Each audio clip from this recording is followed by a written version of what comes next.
মধ্যবিত্ত একটা life lead করতে চাও, খুবই মিডল ক্লাস লাইফ লিড করতে চাও, তাহলে করতে পারো। কিন্তু টার্গেট যদি থাকে না মধ্যবিত্ত লাইফ না, আমি এমন লাইফ লিড করব যেখানে কোনো থাকবে না, যেখানে কোনো থাকবে না, আমি দেশ বিদেশ ঘুরে বেড়াবো, যা ইচ্ছে তা করতে পারবো,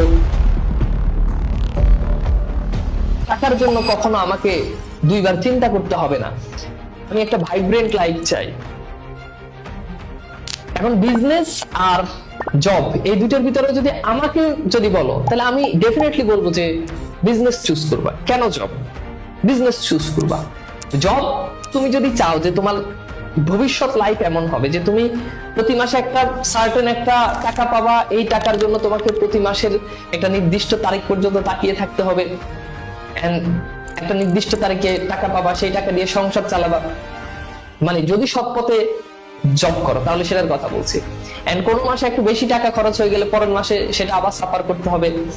এরকম যদি খুব মধ্যবিত্ত একটা লাইফ লিড করতে চাও, খুবই মিডল ক্লাস লাইফ লিড করতে চাও, তাহলে জব করতে পারো। কিন্তু টার্গেট যদি থাকে না মধ্যবিত্ত লাইফ না, আমি এমন লাইফ লিড করব যেখানে কোনো অভাব থাকবে না, যেখানে কোনো অনটন থাকবে না, আমি দেশ বিদেশ ঘুরে বেড়াবো, যা ইচ্ছে তা করতে পারবো, টাকার জন্য কখনো আমাকে দুইবার চিন্তা করতে হবে না, আমি একটা ভাইব্রেন্ট লাইফ চাই, তাহলে অবশ্যই সেই লাইফের জন্য তোমাকে বিজনেস করতে হবে। মনে রাখবা, পৃথিবীতে প্রত্যক্ষ পরোক্ষ ভাবে পৃথিবী যারা চালায় তারা বিজনেসম্যান, দেশ যারা চালায় তারা বিজনেসম্যান, এটা প্রত্যক্ষ পরোক্ষ ভাবে। যদি সেই লাইফটা যদি চাও তাহলে অবশ্যই তোমাকে বিজনেস করতে হবে। এবং মনে রাখবা, মুখস্থ বিদ্যা থাকলে আমাদের দেশে মোটামুটি চাকরি পাওয়া যায়, ভালো খারাপ টুকটাক চাকরি পাওয়া যায়, কিন্তু মুখস্থ বিদ্যা দিয়ে কখনো জব হয় না। জব হচ্ছে টোটালি মাথার খেলা। সেই খেলাটা খেলতে পারলেই ভবিষ্যতে একটা ভালো জায়গায় নিজেকে দাঁড় করাতে পারবা।